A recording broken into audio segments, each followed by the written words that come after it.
Now, this is completely asinine, but this guy feels emboldened after the recall. I told you it is going to get miserable for you Californians. And I predict there's going to be a lot more people leaving the state. I hope a lot more Californians end up waking up, because I think we have two visuals every week in the news of what America could be. And you can look at California, and you can look at, or perhaps I should say that with the type of leaders that we have. You could look at the state of California. You could look at Governor Gavin Newsom.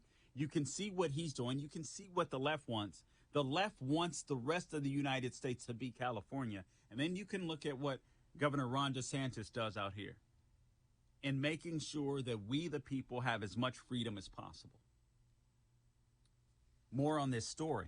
Any student who refuses to take the vaccine would be required to complete an independent study course at home. All eligible students ages 12 and over in the Los Angeles Unified School District are already required to get vaccinated against COVID-19 to attend in-person classes. It's my understanding, you guys correct me if I'm wrong, Sean, but it's my understanding that the teachers' unions are not mandated to get the vaccine, but the students are. I mean, I don't know if that's correct, but I from what I understand, that is correct. If I'm wrong, feel free to call in and let me know. 888-971-7243, the number to call into the ReliefFactor.com studio. The requirement will be implemented at the start of the first school term after the vaccine receives full approval from the U.S. FDA for use on children's ages 12 and older. Newsom said if the federal government grants final approval in January, then the mandate will take effect in July. The state already requires. Okay, so in August, it is required for all school staff. Okay. Thank you.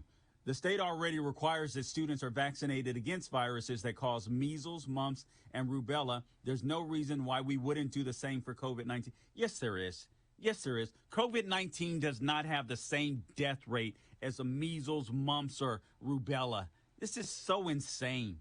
It's a coronavirus. It's like this thing is endemic. It's here to stay. This is totally asinine, and they know it. They know it. Even Gavin Newsom. I mean, the guy isn't bright, but I guarantee you he knows that. Newsom went on to say today's measure, just like our first in the nation school masking and staff vaccination requirements, is about protecting our children and school staff and keeping them in the classroom from a disease, protecting them from a disease in which they have literally, if they're 12 years and younger, almost a 0% chance of dying of. Those are the stats. So he's protecting children that have nearly a 0% chance of dying. Now, I'm not trying to minimize it. I know for the couple hundred out of several millions of children that'll die, it's horrible for that parent. But is it so horrible where you force children to get a vaccine, force parents to make that decision? If I'm a parent and I can find a way to take my kid out of school, I'm taking my kid out of school. My kid can do on-school lessons. If I'm home, if I can be home, I can monitor the kid somehow throughout the day. You know what? They're not teaching your kid anything except to be a social justice warrior anyway. I mean, according to the stats that I read last night, what is the math proficiency for schools in LA is about 25% or so, reading about 37% or thereabouts. Please, they'll be smarter staying home.